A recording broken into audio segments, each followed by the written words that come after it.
Thank you for joining us in Finding God in Video Games. Today's Rewind, we're going to take a look back at one of my personal favorite video games of all time. A true classic.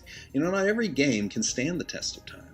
Don't believe me? For every Super Mario Bros. Or Legend of Zelda that looks and feels just as solid as we remember it, there are those other poor monsters that simply were not meant to enter this millennium. Go ahead, dig out that old PlayStation 1 out of the garage. Give Bubsy 3D a try. But before you do, make sure you place a wastebasket next to you, one that you don't care for too much, because when you feel the motion sickness kick in, you're gonna need it.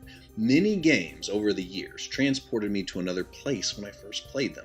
But after all these years, I go back and they're almost unrecognizable. Fortunately, the original Metal Gear Solid is everything I remember. The characters, the unique challenges they presented still feel fresh, even after all these years.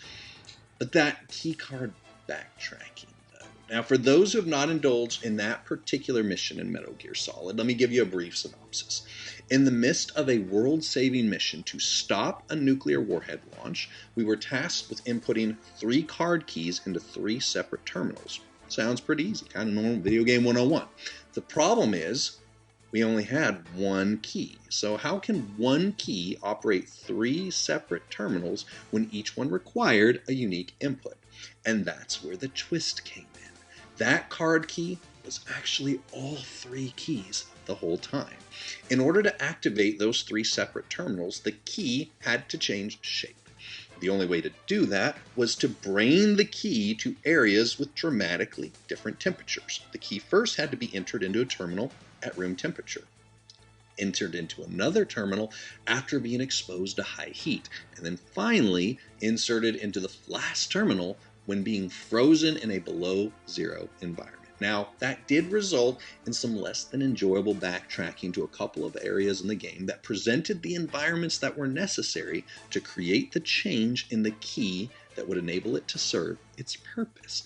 But it was all part of the process that allowed this one key to serve each of those 3 unique purposes, while still being the same key the entire time. It is the abrupt and distinct changes in temperature and the pressure of the environment that takes the seemingly ordinary key and empowered it to do some pretty extraordinary things. You know, we all go through phases of life that are meant to mold and make us into the people we were meant to be. But these phases are rarely what we would choose or imagine. Now, in Jeremiah chapter 1, we find this bright-eyed young man receiving his first commission from the Lord. It says, "Then the word of the Lord came to me and said, before I formed you in the womb, I knew you. Before you were born, I sanctified you. I ordained you a prophet to the nations." That sounds pretty inspiring. I mean, who wouldn't want to be told that they were chosen and formed from the point of conception for such an important mission?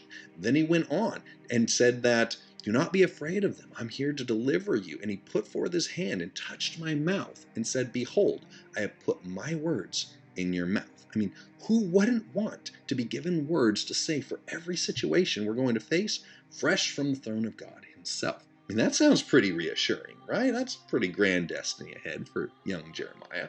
Unfortunately, his path was not as smooth as his start would seem to imply.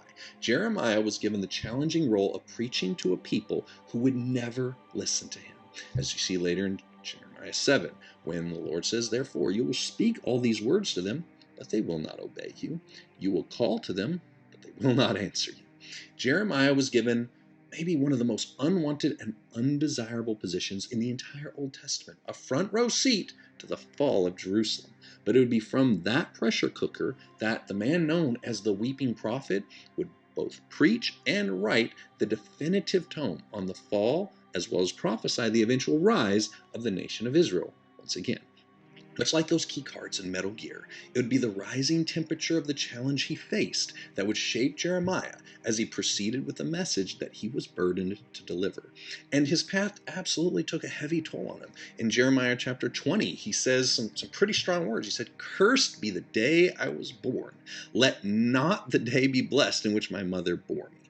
Let the man be cursed who brought news to my father, saying, a male child has been born to you, making him very glad." I mean, when you're hating on your own birthday party, you know you're having a rough day. And in all seriousness, I've been there more times than I can count myself. But whether it was the high heat of enduring the pain of delivering an unpopular message to a hostile audience, or the ice cold feeling of being all alone in his predicament, his key card was still exactly what it needed to be for the moment he was in at the time.